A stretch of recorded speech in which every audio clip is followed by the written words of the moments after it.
மணப்பெண்ணின் பிரத்யேகமான திருமணம் விவாஹா தி சென்னை சில்க்ஸ். சென்னை பூவிருந்தவல்லி வடபழனி இடையே மெட்ரோ ரயிலை இயக்குவதற்கான இறுதி ஆய்வை ரயில்வே பாதுகாப்பு ஆணையம் நாளை மேற்கொள்கிறது.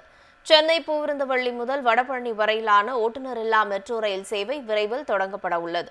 ஏற்கனவே இந்த வழித்தடத்தில் சோதனையோட்டம் வெற்றிகரமாக நடத்தி முடிக்கப்பட்டு பாதுகாப்பு சான்றிதழ் பெறப்பட்டுள்ளது. இந்த நிலையில் இவ்வழித்தடத்தில் மெட்ரோ ரயிலை இயக்குவதற்கான இறுதி ஆய்வை ரயில்வே பாதுகாப்பு ஆணையர் சௌத்ரி நாளை முதல் தொடர்ந்து 3 நாட்கள் மேற்கொள்கிறார்.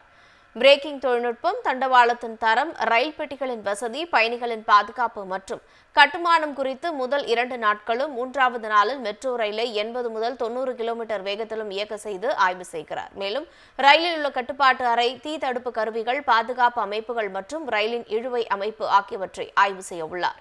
இதனைத் தொடர்ந்து ஒன்றிய அரசிடம் அறிக்கை சமர்ப்பிக்கப்படும். ஒப்புதல் கிடைத்தவுடன் ரயில் சேவையை தொடங்குவதற்கான ஆயத்த பணிகள் மேற்கொள்ளப்படும் என்று மெட்ரோ ரயில் நிறுவனம் தெரிவித்துள்ளது. சென்னை பூவிருந்தவல்லி வடபழனி இடையே மெட்ரோ ரயிலை இயக்குவதற்கான இறுதி ஆய்வை ரயில்வே பாதுகாப்பு ஆணையம் நாளை மேற்கொள்கிறது. சென்னை பூவிருந்தவல்லி முதல் வடபழனி வரையிலான ஓட்டுநரில்லா மெட்ரோ ரயில் சேவை விரைவில் தொடங்கப்பட உள்ளது. ஏற்கனவே இந்த வழித்தடத்தில் சோதனையோட்டம் வெற்றிகரமாக நடத்தி முடிக்கப்பட்டு பாதுகாப்பு சான்றிதழ் பெறப்பட்டுள்ளது. இந்த நிலையில் இவ்வழித்தடத்தில் மெட்ரோ ரயிலை இயக்குவதற்கான இறுதி ஆய்வை ரயில்வே பாதுகாப்பு ஆணையர் சௌத்ரி நாளை முதல் தொடர்ந்து 3 நாட்கள் மேற்கொள்கிறார். பிரேக்கிங் தொழில்நுட்பம், தண்டவாளத்தின் தரம், ரயில் பெட்டிகளின் வசதி, பயணிகளின் பாதுகாப்பு மற்றும் கட்டுமானம் குறித்து முதல் 2 நாட்களும் 3வது நாளில் மெட்ரோ ரயிலை 80 முதல் 90 கிலோமீட்டர் வேகத்திலும் இயக்க செய்து ஆய்வு செய்கிறார். மேலும் ரயிலில் உள்ள கட்டுப்பாட்டு அறை, தீ தடுப்பு கருவிகள், பாதுகாப்பு அமைப்புகள் மற்றும் ரயிலின் இழுவை அமைப்பு ஆகியவற்றை ஆய்வு செய்ய உள்ளார். இதனைத் தொடர்ந்து ஒன்றிய அரசிடம் அறிக்கை சமர்ப்பிக்கப்படும்.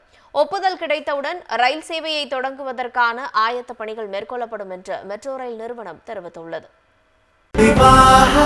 மணப்பெண்ணின் பிரத்யேகமான திருமணம் விவாஹா தி சென்னை சில்க்ஸ்.